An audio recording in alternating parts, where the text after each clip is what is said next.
cette grande édition d'information. Monsieur, dame, bonsoir. Merci d'avoir choisi la télévision Dunia pour vous informer du retour des coupures d'électricité et de délestage qu'on observe depuis pratiquement 3 jours dans la ville de Niamey, entraînant ainsi des sentiments de frustration et d'incompréhension, voire d'inquiétude du consommateur lambda. C'est une circulation fluide et des conducteurs totalement à l'aise au volant de leur voiture. Page inter de cette édition. Voilà Hugo Chavez quand il s'agit de parler en public. Ces déclarations ont fait le tour du monde. Voilà, ici se referme ce journal.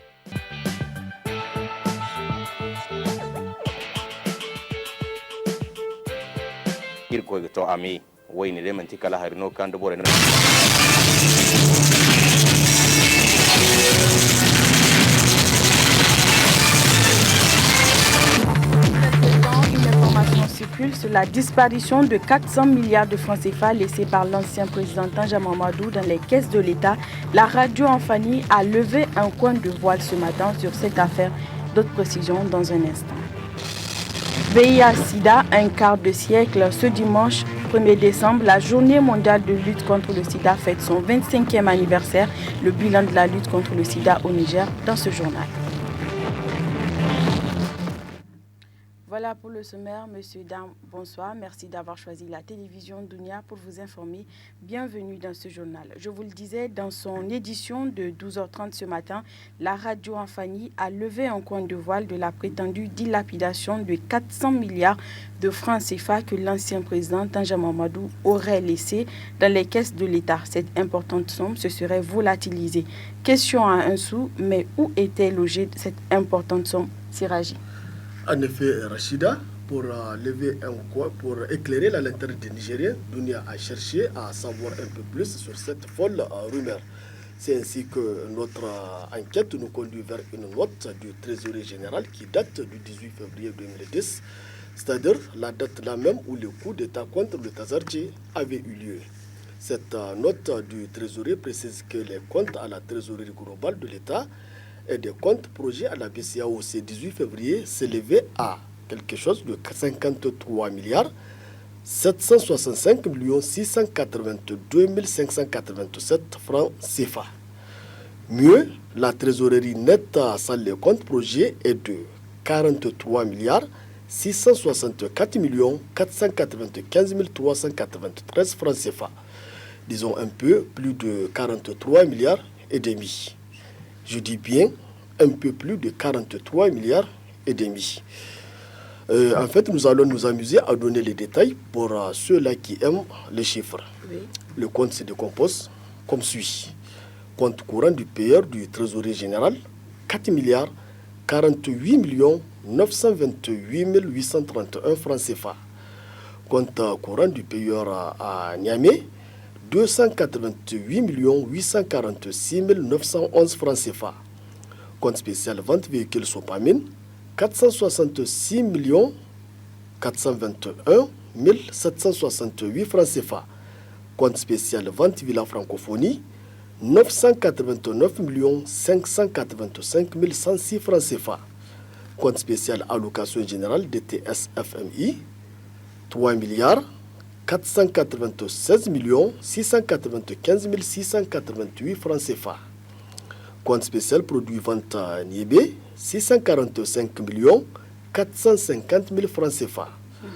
Compte spécial développement des secteurs de croissance, 33 milliards 728 567 089 francs CFA. Si vous m'avez suivi, donc ce qui fait un total de 43 milliards 752 534 893 francs CFA. Or, depuis janvier 2010, le ministère de l'économie et des finances s'est engagé dans une sécurisation de l'ensemble des recettes de la DGI, recettes réalisées sur le territoire national dans un compte spécial logé à la BCAO. À la lecture donc de ces chiffres, quel constat alors pourrons-nous faire, même nous qui sommes profanes en matière de finances?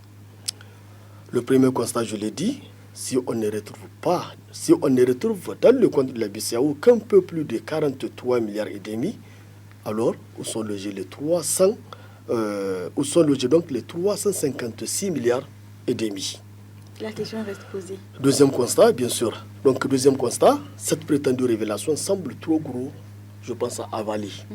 400 milliards, ce n'est quand même pas 400 000 francs CFA. Exactement. Convenez avec moi.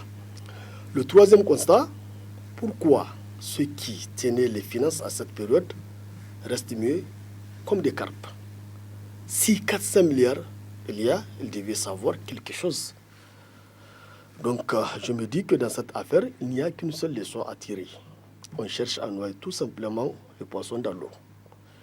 En effet, certains malins oiseaux s'en sont saisis de l'enregistrement clandestin ou voulu du président Tanja, espérant tirer une rente politique en se répandant bien sûr dans les médias, sans pour autant apporter le moindre indice de la dilapidation de cet argent. Peu de Nigériens avertis accordent un crédit, bien sûr, à cette affirmation gratuite. Les citoyens lambda non plus ne sont pas dupes. Rachida. Merci beaucoup, Siraji, pour ces informations. La suite de cette édition, dépistage pour tous et à tout moment, tel est le thème de la campagne 2013 de lutte contre le VIH-Sida au Niger. À l'occasion de la journée mondiale du Sida, célébrée aujourd'hui, les différents acteurs intervenant dans la lutte contre cette pandémie se sont rassemblés au Palais des Congrès de Niamey pour sensibiliser le public et faire le bilan de la lutte contre le VIH-Sida au Niger. Isidore Banaba pour le compte-rendu.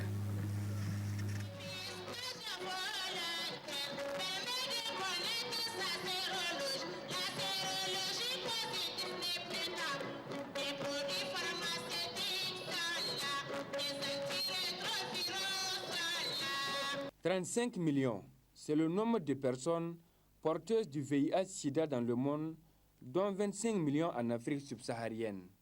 En 2012, le VIH-Sida a occasionné la mort d'environ 1,6 million de personnes à travers le monde. La Journée mondiale de lutte contre le VIH-Sida a été instituée dans le but de lutter efficacement contre la maladie à travers la sensibilisation du grand public. Le 1er décembre est donc une occasion pour les acteurs intervenant dans la lutte contre le sida de faire le point sur les acquis et les défis. La campagne de sensibilisation de 2013, dont la présente cérémonie marque le lancement officiel, se fera autour du slogan « Le dépistage volontaire du VIH pour tous, maintenant et partout au Niger ». Une campagne qui devrait permettre de relever plusieurs défis. Des défis persistent. Il s'agit notamment de la faiblesse dans le dépistage, de la faible couverture de la PTME, la persistance de la discrimination et du stigma dont sont victimes les personnes vivant avec le VIH, tant en milieu de soins que dans les communautés. Ce qui entraîne aussi des résistances, des réticences quant à l'accès des populations aux services de santé pour le dépistage et donc pour le traitement.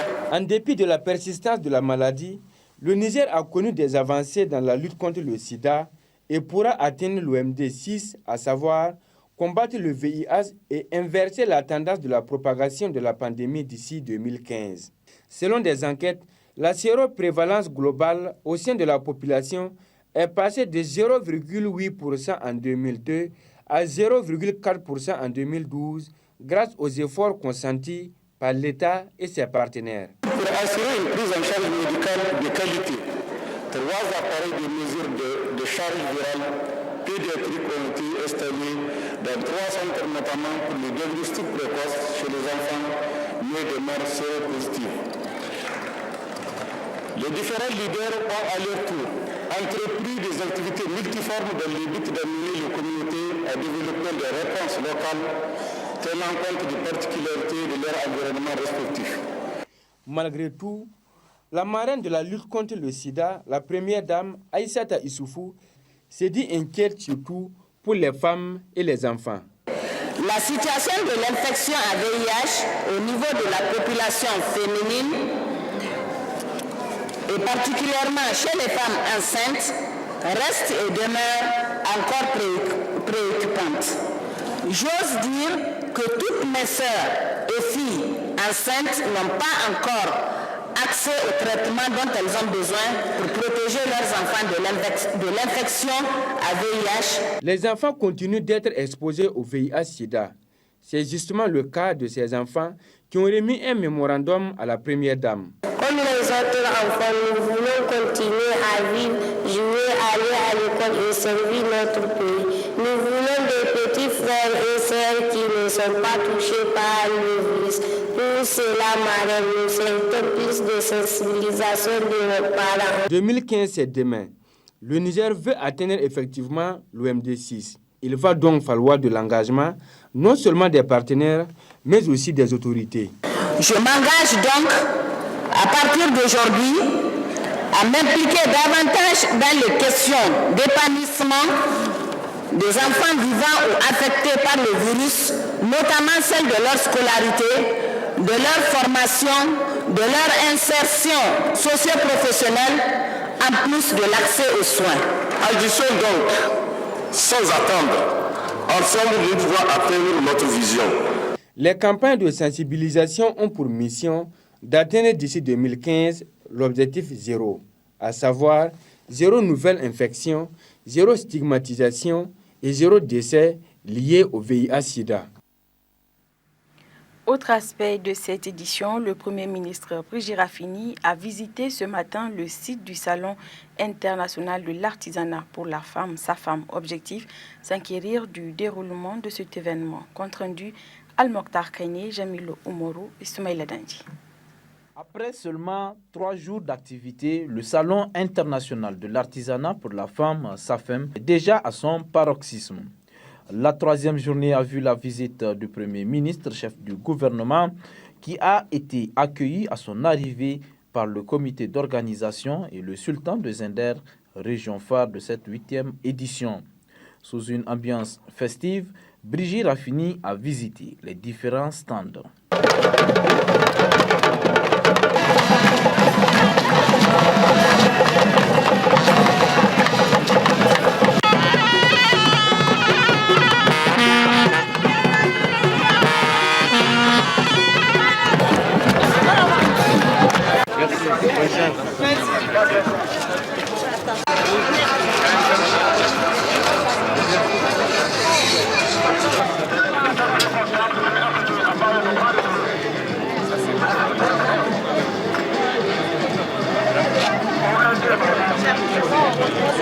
Peu après cette visite, au cours de laquelle le chef de gouvernement s'est porté volontaire pour le dépistage du VIH-Sida, il s'est confié à la presse. Nous sommes édifiés, nous sommes extrêmement satisfaits, en tout cas en ce qui me concerne. Je trouve la richesse de ces expositions extrêmement importante, que nous avons déjà constaté une avancée significative entre l'édition précédente et celle-là, tant du point de vue de la qualité que du point de vue de la participation des femmes. C'est extraordinaire. La ministre en charge de l'artisanat et la coordinatrice du SAFEM ont salué l'événement avant de souligner la particularité de cette année. Mon point de vue, c'est un point de vue de satisfaction et vraiment de réussite de la 8e édition du Salon international de l'artisanat pour la femme. Vous avez vu le Premier ministre et tous ces ministres sont venus aujourd'hui visiter le SAFAM. C'est dire l'importance qu'ils accordent donc au SAFAM, parce que tout le monde sait que ça même c'est un outil qui est très nécessaire et utile à l'économie du Niger en général et à l'artisanat en particulier. La particularité, déjà vous avez vu qu'on l'a délocalisé. Délocalisé pourquoi? Parce que le SAFAM a pris tellement d'ampleur que le village artisanal n'arrive plus à contenir les demandes de stade. La SAFEM a vu également la participation de plusieurs pays exposant divers articles.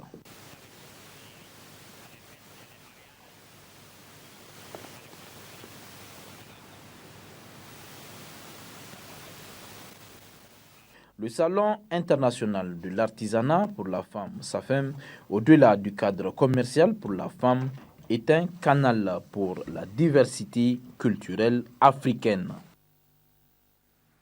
Autre fait de l'actualité, présentation ce matin au LASDEL des résultats de l'enquête Afrobaromètre sur la perception de l'impôt et la perception de la presse par les citoyens nigériens. L'enquête qui a été réalisée du 31 mars au 15 avril 2013 sur un échantillon de 1200 personnes fait ressortir un résultat globalement positif. D'autres précisions avec Idi Maman Siraji et Issa Hassan.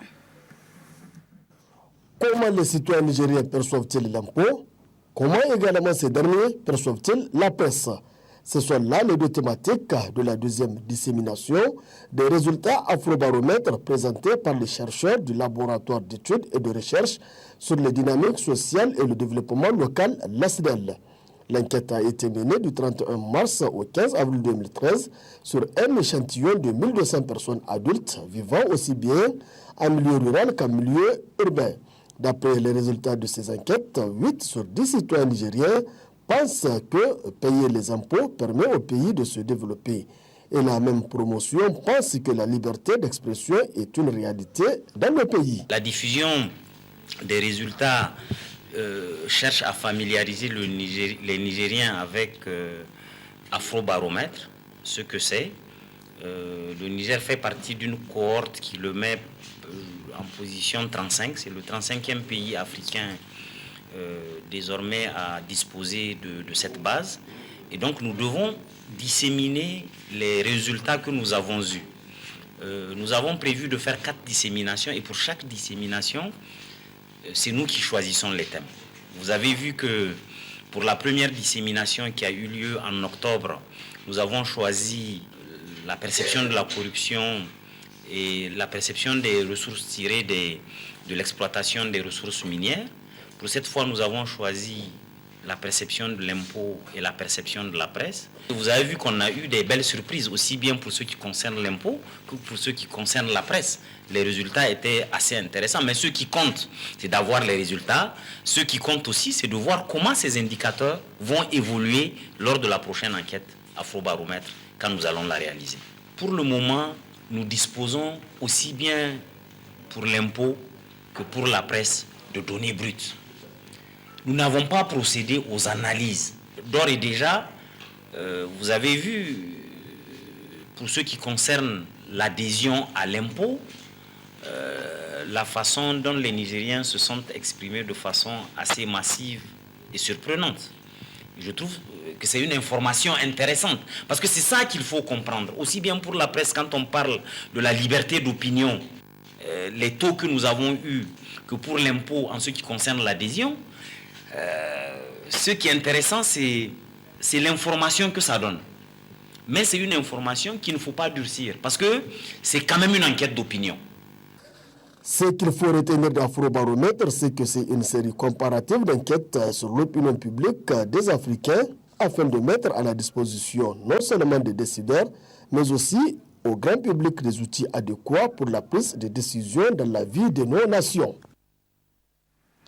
Direction Maradi, où le bureau PNDS Tareya du district Sourabildi a organisé hier après-midi un meeting pour accueillir de nouveaux militants venus d'autres formations politiques. Le bureau a par la suite rendu public une déclaration de soutien au président de la République. Compte rendu Alzoma Seyni Soumela, Abdelkader Ilyassou.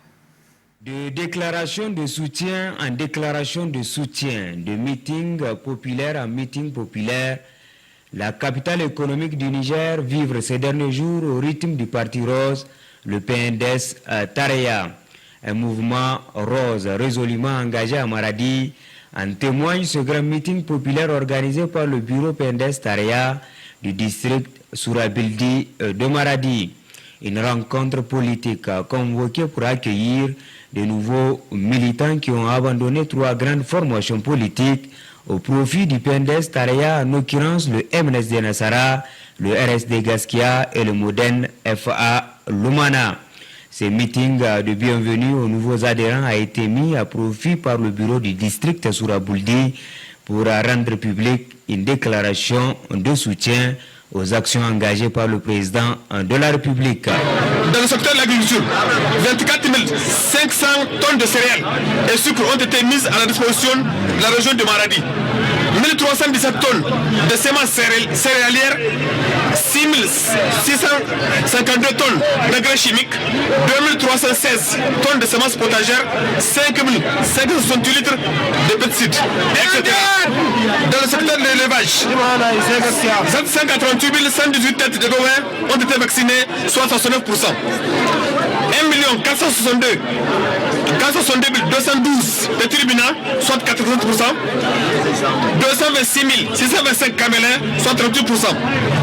Dans le secteur de l'éducation, 936 salles de classe ont été construites en matière définitive, dont 467 par les partenaires de l'éducation, 1760 enseignants contractuels recrutés, 2076 enseignants, dont 74 conseillers pédagogiques recyclés, 743 centres alpha ont fonctionné, 272 tonnes de fournitures réceptionnées et distribuées. Dans le secteur de la santé, 51 médecins ont été recrutés pour la région de Maradi, 44 agents de santé ont été recrutés sans concours, 72 agents ont eu leur matricule sans concours, 430 agents de santé recrutés sur fonds PTE, un important lot de CSI et de cadres de santé transformés pour ne citer que cela. Sur le plan économique, on peut noter la construction du grand marché de Maradi à chantier et bien d'autres. Au regard de tout ce qui précède, nous, militants et militantes du PNDS Tareya, du district Sourabildi, accordons sans condition notre soutien au deuxième gouvernement de la République du Niger, avec à sa tête son Excellence M. Brice Rafini et au plus haut niveau son Excellence El Hadji Mohamed Issoufou, président de la République, chef de l'État. Nous saluons également les amis qui viennent de nous rejoindre et qu'ils soient rassurés qu'au PNDS Tareya, on n'a pas d'étrangers, mais des frères et sœurs qui combattent aux idéaux du parti et pour le développement entier de la nation. Ces séries de démonstrations de force épaulées par des grands ténors du parti et enrichies par la mobilisation des militants font de la région de Maradi un potentiel fief du PNDS Tareya. Du sport pour clore ce journal avec la 10e édition de la Super Coupe nationale organisée hier après-midi au stade général Seyni Kounché de Niamey. La finale a opposé l'AS Douane à l'ASN Nigelec. L'AS Douane remporte la coupe sur les séances de tir au but. D'autres précisions avec Omar Hama et Boubacar Imaran Meiga. Cette 10e édition de la Super Coupe nationale a mis à la prise l'association sportive de la Douane, AS Douane, champion en titre habillé en blanc à l'association sportive nationale de la Nigelec, ASN Nigelec, vainqueur de la Coupe nationale en rouge. Après une première mi-temps timide, de part et d'autre ponctuée par des offensives, les deux formations sont renvoyées dans les vestiaires sur les scores vierges de 0 but partout. Peu après la reprise à la 46e minute, le club de la Nigérienne d'électricité Nigelec obtient un penalty transformé par Boubacar Talatou, dit Diego. Cette ouverture de score va pousser les hommes au béret blessiel à multiplier les offensives et en occupant rationnellement le terrain, ce qui leur a permis d'entreprendre des frappes de loin. Mais c'était sans compter sur la détermination du gardien de but de la Nigelec. Il a fallu attendre le temps additionnel pour voir les douaniers revenir au score sur penalty transformé par Mohamed Haladou à la 92e minute, au grand bonheur de leurs supporters. Le score reste inchangé pendant toute la prolongation.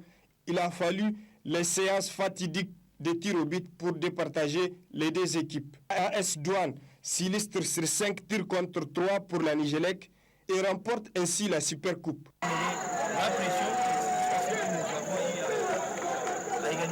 je me suis dit que bon, c'est dans la préparation du début de cette saison et de toutes les saisons d'ailleurs est difficile. C'est un premier match difficile et nous l'avons joué avec qui? Avec la Nigelec, qui ont l'instant des joueurs de renommée. Et moi je me suis dit que bon, peut-être le nom est là, mais la réalité c'est sur le terrain. Et c'est ce que les enfants ont compris, qu'ils pouvaient gagner cette rencontre. Ils sont partis et voilà.